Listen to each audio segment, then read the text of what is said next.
Welcome back to Pro Care physiotherapy and rehabilitation centre. So இன்னைக்கு நம்ம பார்க்க போற டாபிக் வந்து பாத்தீங்கன்னா பேரலைஸ்க்கு உண்டான பயிற்சிகள். ஒரு பக்கவாதம் வந்தோடனே என்ன பயிற்சிகள் செய்யணும்னு சொல்லிட்டு நிறைய வீடியோல சொல்லியிருக்கோம். பர்டிகுலரா நிறைய பேர் வந்து ஹேண்ட் மூமெண்ட்ஸ்ல தான் மாட்டிக்கிறாங்க. அந்த ஹேண்ட் மூமெண்ட்ஸ்ல வந்து என்னென்ன எக்ஸசைஸ் எல்லாம் பண்ணி கொண்டுட்டு வர முடியும் அப்படிங்கறத நிறைய வீடியோஸ் பண்ணியிருக்கோம். நிறைய பேர் என்கிட்ட கேட்டவங்க ஒரு பயிற்சி வந்து நேரா செஞ்சு காட்டுற மாதிரி போட்டுனா ரொம்ப யூஸ்ஃபுல்லா இருக்கும், அது மாதிரி செஞ்சு கொடுத்தீங்கன்னா நாங்க வீட்லயே பிசியோதெரபி கிடைக்காத ஒரு சிலர் எல்லாம் பார்த்து பண்றதுக்கு ஈஸியா இருக்கும் அப்படின்னு சொல்லி கேட்டீங்க. அதை பத்தி தான் இன்னைக்கு நம்ம பார்க்க போறோம். எப்போதுமே ஒரு பயிற்சி வந்து ஒரு ப்ரொஃபஷனல் பண்ணாதான் கரெக்டா இருக்கும். வீட்டுல இருக்கவங்களோ ஒரு மிஸ்ஸஸோ ஒரு ஹஸ்பண்டோ, அதாவது வந்து வீட்டுல வந்து ஒரு ஹஸ்பண்டுக்கு ப்ராப்ளம் வந்திருக்கு, ஒரு மிஸ்ஸஸ் பண்ணலன்னா ஒரு 50% வந்து நம்மளால கரெக்டா பண்ணிட முடியும். மிச்சம் 50% வந்து அந்த ப்ரொஃபஷனலா மட்டும்தான் நல்லா செய்ய முடியும். இந்த மாதிரி வீடியோஸ் வந்து சொல்றது வந்து ஒரு அவேர்னஸ் வந்து கிரியேட் ஆகும். இந்த மாதிரி ஒரு பக்கவாதம் வந்துச்சுன்னா கண்டிப்பா அதுல இருந்து வெளியே வந்துட முடியும் அப்படிங்கிறதுக்காக தான் நம்ம நிறைய வீடியோஸ் பண்றோம். இன்னைக்கு அந்த மாதிரி ஒரு 34 வயசுல வந்து ஒரு MCA ஸ்ட்ரோக் ஆயிருக்கு. சோ அவங்க ஆல்மோஸ்ட் ஒரு 3 monthsல வந்து பாத்தீங்கன்னா ஒரு எர்லியர் பீரியட்லயே வந்திருக்காங்க. அவங்களோட வீடியோ தான் வந்து நேர்காணல நம்ம ஒரு நேரடி செயல்முறை விளக்கமா செய்ய போறோம். அதை பார்த்தோம்னா கண்டிப்பா பக்கவாதம் வந்த நிறைய பேருக்கு கண்டிப்பா உபயோகமா இருக்கும். அதை பத்தி தான் நம்ம இன்னைக்கு தெளிவா எக்ஸசைஸ் சொல்லி கொடுக்க போறேன். அதை பார்த்து செய்யலாம். என்னோட பர்சனல் அட்வைஸ் எப்போதுமே ஒரு பிசியோதெரபிஸ்டோட சூப்பர்விஷன்ல செய்யறது ரொம்ப நல்லது. சோ இவங்களுக்கு பாத்தீங்கன்னா ஒரு MCA ஸ்ட்ரோக். சோ அவங்களுக்கு வந்து ஹேண்ட் மூமெண்ட்ஸ் உண்டான எக்ஸசைஸ் நம்ம ட்ரை பண்ண போறோம். எப்போதுமே நான் எல்லா வீடியோஸ்லயும் சொல்றது, ஒரு ஸ்ட்ரோக் வர்றதுக்கு மிக முக்கியமான காரணம் என்னன்னு பாத்தீங்கன்னா நல்லா சாப்பிட மாட்டாங்க, டைமுக்கு சாப்பிடாம டிலே பண்ணிட்டே போறது. ஒரு 30 or 40 இயர்ஸ்க்கு மேலேயோ நிறைய ப்ராப்ளம் வரும்போது அதுல ஒன் ஆஃப் த ப்ராப்ளம் ஸ்ட்ரோக்கா மாறிடுது.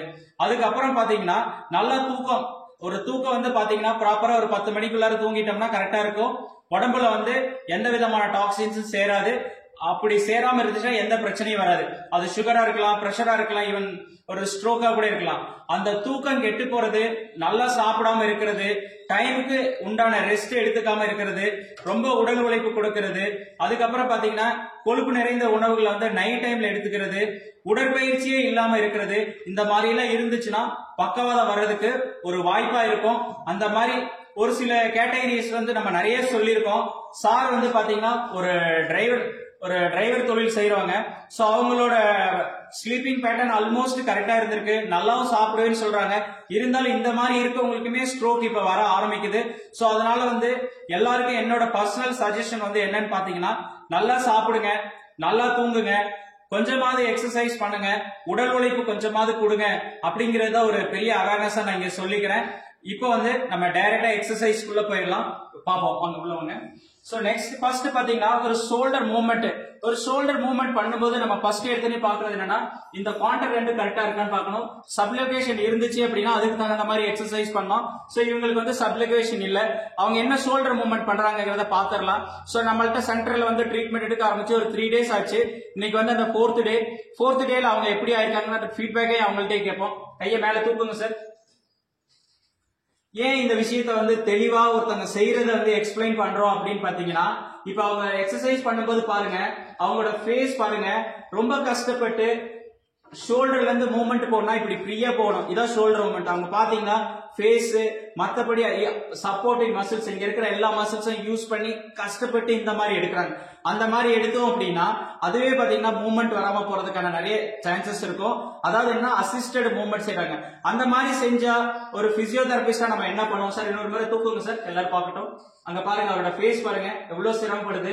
இந்த எல்போ பாருங்க என்ன பண்ணுதுன்னு. இங்க பாருங்க ஷோல்டர் மூவ்மெண்ட ஒரு பிசியோதெரபிஸ்டா இருந்தாங்கன்னா மேல தூக்குங்க சார். சோ இவ்வளவுதான். இந்த தூக்குனதுக்கு அப்புறம் கீழே தள்ளுங்க சார். இவ்வளவுதான் விஷயம். சோ இதை பாருங்க ரொம்ப சிம்பிளா. சார் மேல எடுங்க. Very good. கீழே தள்ளுங்க. Very good. மேல தூக்குங்க சார். கீழே தள்ளுங்க சார். Very good. இந்த மாதிரி ஒரு சின்ன சப்போர்ட் பண்ணி ப்ராப்பரா ஒரு 10 times or 15 times 20 timesனு அந்த ரெபிடேஷன் வந்து ப்ராப்பரா பண்ணும்போது அந்த ரேஞ்ச் வந்து அழகா வரும். எந்த அசசரி மூவ்மெண்ட் இல்லாம போகும். அப்பதான் அந்த மூவ்மெண்ட் வரும். நல்லபடியா அந்த வேலையை செய்யறதுக்கு இனிஷியேட் பண்ண முடியும். இன்னொரு தடவை ட்ரை பண்ணுங்க சார். இந்த மாதிரி தப்பா செய்யும் போது என்ன ஆகுது அப்படின்னா, மூவ்மெண்ட் 2 தடவை பண்ணதுக்கு அப்புறம் 3வது தடவை வர முடியாது. என்னடா 3 தடவை நான் ரொம்ப எவ்ரிடே இதே மாதிரி செஞ்சுட்டே இருக்கிறேன், மூவ்மெண்ட் வர மாட்டேதுன்னு சொல்லிட்டு ஒரு டிப்ரெஷன்ல வந்துருவாங்க. அதனாலதான் நிறைய பேர் வந்து பாத்தீங்கன்னா மூவ்மெண்ட் வரலைன்னு சொல்லிட்டு மாட்டிக்கிறாங்க. இதே ஒரு பிசியோதெரபிஸ்டா இருக்கும்போது ஏன் வரலைங்கிறத ஒரு எக்ஸ்பிளனேஷன் கொடுத்துட்டு அதை திருப்பி செஞ்சுட்டு ஒரு 10 டேஸோ ஒரு 15 டேஸோ கழிச்சு அந்த மூவ்மெண்ட்டை பண்ணும்போது அவங்க ஈஸியா எடுப்பாங்க. இதுக்குதான் ஒரு பிசியோதெரபிஸ்டோட சப்போர்ட் தேவைன்னு சொல்லிட்டு நம்ம நிறைய தடவை வந்து வற்புறுத்தி சொல்லிட்டே இருக்கிறோம். சோ இதான் ரீசன். சோ இப்ப பாருங்க, இப்ப அதே விஷயத்த நான் சப்போர்ட் பண்ணி தரேன். இப்ப எவ்வளவு ஈஸியா போகுதுன்னு பாருங்க. இப்ப கீழே தள்ளுங்க சார். Very good. மேல தூக்குங்க சார். கீழே தள்ளுங்க சார். Very good. மேல தூக்குங்க சார். சோ இதான் ஷோல்டருக்கு உண்டான பயிற்சி. சோ இதுல வந்து ஒரு மூவ்மெண்ட்டை மட்டும் தான் காட்டுறேன். நான் நிறைய விஷயங்கள் சொன்னோம் அப்படின்னா இது ஒரு மிகப்பெரிய வீடியோவா போயிடும். ஃபர்ஸ்ட் எந்த ரொம்ப மேசிவான நமக்கு தேவையான மூவ்மெண்ட்ஸ் மட்டும் பாக்குறோம். ஒரு வேலை செய்யறதுக்கு ஃபார்வர்ட் ஃபிளெக்ஷன் தான் மெயினா தேவை. அந்த விஷயத்தை பத்தி நம்ம இப்படிதான் பண்ணணும்னு சொல்லியாச்சு. இப்படி சைட்ல தூக்குற அப்டக்ஷன் ரொட்டேஷன்ல கண்டிப்பா தேவை. அதெல்லாம் இன்னொரு வீடியோஸ்ல பார்ப்போம். அதுக்கு அடுத்தபடியா ஒரு கை வரணுமா இல்லையா, வருமா வராதான்னு சொல்றது வந்து நம்ம எல்லாத்துக்குமே கெஸ் பண்ணி சொல்ற ஒரு கிரைடீரியா. இந்த எல்போ வந்து நல்லா மடிச்சு இப்படி நீட்டினாங்க அப்படின்னா அந்த கை எப்படியா இருந்தாலும் வந்துடும். ஒரு பிசியோதெரபிஸ்டோட சூப்பர்விஷன்ல கரெக்டா ப்ராப்பரான பயிற்சிகள் பண்ணா அதுல இருந்து வெளியில வர முடியும். சார் இந்த கையை மடிங்க சார், எல்போவை.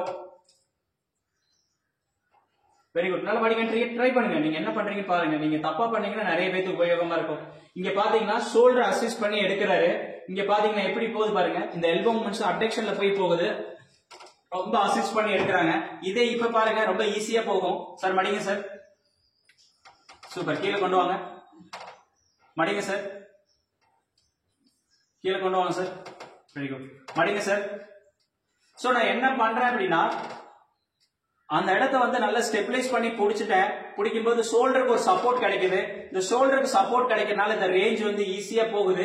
இந்த திருப்பி ரிப்பீட் பண்ணோம் அப்படின்னா இந்த ரேஞ்சை ஈஸியா ரீச் பண்ணிட முடியும். சார் இப்ப ட்ரை பண்ணி பாருங்க. ஓரளவுக்கு ஈஸியா இருக்கும். கையை மடிச்சு பாருங்க. வாய் கொண்டு வர மாதிரி கொண்டு வாங்க. ட்ரை பண்ணுங்க. பாருங்க எவ்வளவு சிரமப்பட்டு எடுத்து கொண்டு போறாரு. மடிங்க சார். சோ இந்த ஃப்ரீக்வன்சி இங்க பாருங்க. இங்க இருந்து மேல வர தூரம் டிஸ்டன்ஸ் 1 2 3 கவுண்ட் பண்ணீங்கன்னா ஒரு சப்போர்ட் வச்சிருக்கும் போது பாத்தீங்கன்னா ஒரு 3 செகண்ட்ல இருந்து 4 செகண்ட்ல ரீச் பண்ணிடுவாங்க.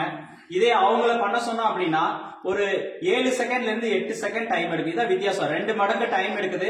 இந்த 2 மடங்கு டைம்ல தான் 1 மாசம் 2 மாசம் நானே பண்றேன், நானே ஜெயிச்சுவேன் அப்படின்னு சொல்லிட்டு நிறைய பேர் மாட்டிக்கிறாங்க. அந்த மாதிரி ட்ரை பண்ணாதீங்க. ஒரு சப்போர்ட்ல பண்ணும்போது ரொம்ப ஏர்லியரா ஈஸியா வந்துட முடியும். எப்போதுமே ஒரு டீச்சரோ ஒரு சூப்பர்வைசரோ இருக்கும்போது ஒரு டைம் பர்டிகுலரா அவங்களுக்காக ஸ்பெண்ட் பண்ணி பண்ணுவாங்க. சோ அதுல ஈஸியா வெளியில வந்துட முடியும். இதான் ரெண்டாவது மூவ்மெண்ட், ஷோல்டர் மூவ்மெண்ட். ரெண்டாவது ரிஸ்ட் அசைங்க சார். இந்த ரிஸ்ட் மூவ்மெண்ட் பாருங்க. இப்ப இவங்களா ட்ரை பண்ணாங்கன்னா இந்த மாதிரி தான் இருக்கும்.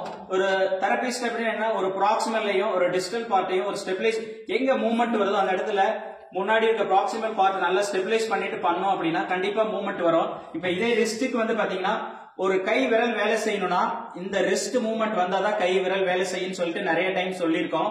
சோ இந்த மூவ்மெண்ட்டை எடுத்தாதான் இந்த விரல் வேலை செய்ய ஆரம்பிக்கும். யாராருக்கெல்லாம் வந்து கை விரல் வேலை செய்யலையோ ஃபர்ஸ்ட் இந்த ரிஸ்ட கொண்டு வரதுக்கு ட்ரை பண்ணுங்க. ரிஸ்ட கொண்டு வரதுக்கு ட்ரை பண்றதுக்கு முன்னாடி நல்ல ஒரு வெயிட் பேரிங், கொஞ்சம் க்ளோஸ் அப்ல வாங்க. இந்த வெயிட் பேரிங் நல்லா இந்த மாதிரி பண்ணிக்கோங்க.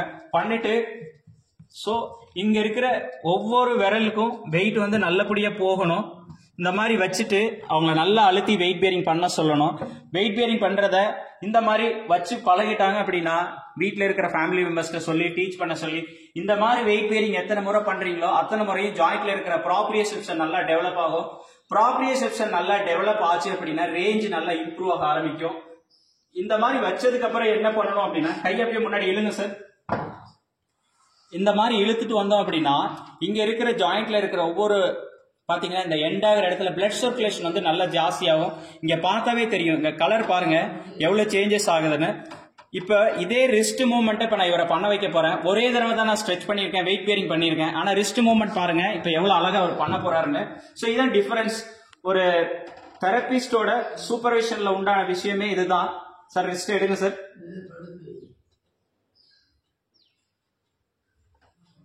Very good. கீழேங்க, மேலேங்க. Very good. கீழேங்க, மேலேங்க, கீழேங்க. பட் இதுமே ரொம்ப கஷ்டப்பட்டு எடுக்கிறாரு. பட் யூஸ்வலா ஒண்ணுமே இல்லாத மூவ்மெண்ட்டுக்கு ஒரு 100% நல்ல எஃபோர்ட் போட்டு எடுத்தாதான் கொஞ்சம் ரேஞ்ச் வரும். இதே 1 வீக் ஆர் 10 டேஸ் போகும்போது ஒரு 80% எஃபோர்ட்ல எடுத்துட முடியும். இதே ஒரு மந்த் வைஸ் போகும்போது அழகா ஒரு 20 to 30% எஃபர்ட்ல எடுக்க முடியும். இதை தான் வந்து திருப்பி ரிப்பீட் பண்ணோம். எத்தனை தடவை ரிப்பீட் பண்றீங்களோ அத்தனை தடவையும் மூவ்மெண்ட் இம்ப்ரூவ் ஆகும். என்ன விஷயம் அப்படின்னா, ஒரு விஷயத்தை வந்து ரீஸ்டோர் பண்றதுக்கு எத்தனை தடவை ரெப்பிட்டேஷன் பண்றீங்களோ அதுதான் முக்கியம். இப்ப ட்ரை பண்ணுங்க சார். Very good. கீழேங்க, நாளைங்க சார். சோ இந்த மூவ்மெண்ட் வந்துச்சுன்னா விரல வந்து வேலை செய்ய வைக்க முடியும். ஒரு செகண்ட்ங்க. அதுக்கு அடுத்தபடியே பாத்தீங்கன்னா, இப்ப வந்து ஒரு ஃபிங்கர் வந்து வேலை செய்யல அப்படின்னா இந்த ஃபிங்கருக்கு வந்து இதே மாதிரி நல்லா ஸ்ட்ரெச் பண்ணிட்டு கையை நல்லா இந்த மாதிரி படுக்க வச்சுட்டு நல்ல ஜென்டிலா இந்த மாதிரி அவங்களுக்கு ஒரு சின்ன சப்போர்ட் பண்ணி இந்த இடத்துல இருக்கிற மசில்ஸை வந்து மசாஜ் பண்ற மாதிரி மூவ் பண்ணி கொடுத்தோம் அப்படின்னா ஆட்டோமேட்டிக்கா அடுத்த ரேஞ்ச் இம்ப்ரூவ் ஆக ஆரம்பிக்கும். மடிங்க சார், நல்லா மடிங்க. விரிங்க சார். மடிங்க சார், விரிங்க சார். சோ நம்ம ஒரு தடவை பண்றதுக்கே இந்த மாதிரி இருக்கு. ஒரு 10 to 15 டைம்ஸ் இந்த மாதிரி ஒரு 10 to 15 மினிட்ஸ் இதை ரிப்பீட் பண்ண பாத்தீங்கன்னா இந்த ரேஞ்ச் வந்து நல்லாவே இம்ப்ரூவ் ஆக முடியும். இதே ஒரு 15 to 20 டேஸ் போகும்போது நல்ல மூவ்மெண்டா ஓபன் ஆக ஆரம்பிச்சிடும். இதை வந்து எவ்வளவு இன்ட்ரெஸ்டடா அவங்கள பண்ண வைக்கிறோமோ, ஒரு தெரபிஸ்டோட வேலையை வந்து என்னன்னு பாத்தீங்கன்னா, ஒரு யாருக்கு வந்து இந்த மாதிரி ஸ்ட்ரோக் இருக்கோ அவங்கள பண்ண வைக்கணும். பண்றவங்களுக்கு வந்து பாத்தீங்கன்னா நல்ல இன்ட்ரெஸ்ட் இருக்கணும். சீக்கிரம் ரெடி ஆகணும், ரெடியாகி என்னோட வேலையை பாத்துக்கணும் அப்படிங்கிற இன்ட்ரெஸ்ட் இருக்கணும். அப்பதான் அதுல இருந்து வர முடியும். சார் இப்ப ட்ரை பண்ணுங்க சார். Very good. சோ இன்னொரு தடவை மடிங்க சார். மடிங்க, நல்லா மடிங்க. சோ இப்ப பாத்தீங்கன்னா இந்த ரேஞ்ச் கொஞ்சம் கொஞ்சமா இம்ப்ரூவ் ஆகுது. 2 தடவைக்கு இந்த மாதிரி நடக்குதுன்னா இந்த மாதிரி தொடர்ந்து நல்லா நம்ம ரிப்பீட் பண்ண இன்னும் ஜாஸ்தியாக ஆரம்பிச்சிடும். சோ இதுதான் வந்து பண்ணக்கூடிய சிம்பிளான பயிற்சி. இப்ப வந்து பார்த்தோம்னா ரிஸ்ட் மூவ்மெண்ட் இப்ப வந்து நம்மளால நல்லாவே பார்க்க முடியும். ரிஸ்டுக்கு வந்து பாத்தீங்கன்னா நல்லா கொஞ்சம் ஸ்ட்ரெச் பண்ணிட்டு எடுக்க சொன்னோம்னா நல்லாவே ஓபன் ஆகிறது நம்மளால பார்க்க முடியும். சார் மேல எடுங்க சார். இப்ப பாருங்க இந்த ரேஞ்ச் எவ்வளவு தூரம் போகுதுன்னு. ரிஸ்ட் மூவ்மெண்ட் நம்மளால நல்லாவே பார்க்க முடியும். Super, very good. இன்னும் கொஞ்சம் நல்லா எடுங்க சார், தம் பண்ணி எடுங்க. Super, very good. So last time compare பண்ணும்போது பாத்தீங்கன்னா இப்போ இந்த ரிஸ்ட் மூவ்மெண்ட் நல்லாவே இம்ப்ரூவ் ஆகுது. பட் அவரு ரொம்ப நல்லா பயங்கரமா ஹார்ட் ஒர்க் பண்ணி இந்த அளவுக்கு எடுக்கிறாரு. Very good, super sir. Okay, thank you sir. இப்போ அவங்கள்ட்ட நம்ம கேட்டு தெரிஞ்சுக்கோம். சார் இப்ப நீங்க வந்து எத்தனை நாள் ஆச்சுங்க சார்? சார் 4 நாள். Okay, very good. 4 டேஸ்ல நீங்க வரும்போது இங்க மூவ்மெண்ட் எப்படி இருந்துச்சு? மூவ்மெண்ட் இந்த எதுவுமே இல்லை சார். பாருங்க, இந்த 4 டேஸ்க்கு முன்னாடி அவருக்கு வந்தப்ப இந்த இடத்துல எல்போக்கு கீழே எந்த மூவ்மெண்ட்டுமே இல்ல. பட் இவருக்கு வந்து பயங்கர எனர்ஜி இருக்கு. என்னால எப்படியாவது பண்ணி சீக்கிரம் ரெடியாகி வெளியே போகணுங்கிற அந்த செல்ஃப் இன்ட்ரெஸ்ட் ஜாஸ்தியா இருக்கிறதுனாலதான் இந்த 4 டேஸ்ல இவ்வளவு மூவ்மெண்ட்ஸ் வந்திருக்கு. இன்னொரு முக்கியமான ரீசன் வந்து என்னன்னு பாத்தீங்கன்னா, இவருக்கு ஸ்ட்ரோக் ஆகி ஒரு 3 months தான் ஆச்சு. அந்த எர்லியர் பீரியட்லயே இருக்காங்க. எர்லியர் பீரியட்ல ஒரு 3 to 6 monthsக்குள்ள இருக்கிறவங்களுக்கு எவ்வளவு நம்ம எஃபோர்ட் போட்டு பண்றோமோ அவ்வளவு எஃபோர்ட் அவங்களுக்கு சீக்கிரமே இம்ப்ரூவ் ஆகி நல்ல நிலைமைக்கு வந்துட முடியும். லேட் ஆகும்போது வராதான்னு இல்ல, கண்டிப்பா வரும். பட் வர்றதுக்கு வந்து நம்ம நிறைய முயற்சி பண்ண வேண்டியது இருக்கும். அதுக்கு வந்து சார் தான் ஒரு சின்ன எக்ஸாம்பிள். இதே மாதிரி இதுக்கு முந்தின வீடியோஸ்லயும் பாத்தீங்கன்னா ஆரோக்கியசாமி சார்னு சொல்லிட்டு அவருக்கு ஒரு 4-5 வீடியோஸ் போட்டிருக்கேன். அவரு நல்ல ஸ்டேஜை ரீச் பண்ணிருக்காங்க. இவங்களையும் பாத்தீங்கன்னா இனி வரக்கூடிய ஒவ்வொரு மசில்ஸுக்கும் ஒவ்வொரு ஜாயிண்ட்டுக்கு எப்படி எக்ஸசைஸ் பண்ணணுங்கிறத பார்க்க போறோம். அதை கண்டிப்பா உங்களை மாதிரி இருக்கிறவங்களுக்கு பார்க்கும்போது ஒரு அவேர்னஸ் கிடைக்கும். சோ பக்கவாதம் வந்துச்சுன்னா என்னால இதுல இருந்து வெளியில வந்துட முடியும் அப்படின்னு சொல்லிட்டு நிறைய பேருக்கு நான் சொல்ற ஒரே விஷயம், ஒன்ஸ் ஸ்ட்ரோக் வந்துருச்சு அப்படின்னா ஒரு பக்கத்துல உங்கள்ட்ட யார் நியர்பை நல்ல பிசியோட்ட போய் பிசியோதெரபிஸ்ட் அப்ரோச் பண்ணி ஒரு அதாவது வந்து ஒரு நியூராலஜிஸ்ட் வந்து டிஸ்கஸ் பண்ணுங்க. மெயினான ப்ராப்ளம் ஸ்பாஸ்டிசிட்டி, சப்லெக்வேஷன் இந்த மாதிரி இருந்துச்சு அப்படின்னா அதுக்கு உண்டான மெடிகேஷன், சப்போர்ட்டிவ் ஆர்த்தோவா இருந்தாலும் சரி, நியூரோவா இருந்தாலும் சரி டிஸ்கஸ் பண்ணிட்டு பிசியோதெரபிஸ்ட் ஒரு டீம் ஒர்க்கா பண்ணும்போது கண்டிப்பா இந்த மாதிரி ஸ்ட்ரோக்ல இருந்து எல்லாம் வெளியில வந்துட முடியும். ஸ்ட்ரோக்ல இருந்து வெளியில வர்றதுங்கிறது வந்து ஒரு சாதாரண விஷயம் கிடையாது. நிறைய முயற்சி பண்ணணும்.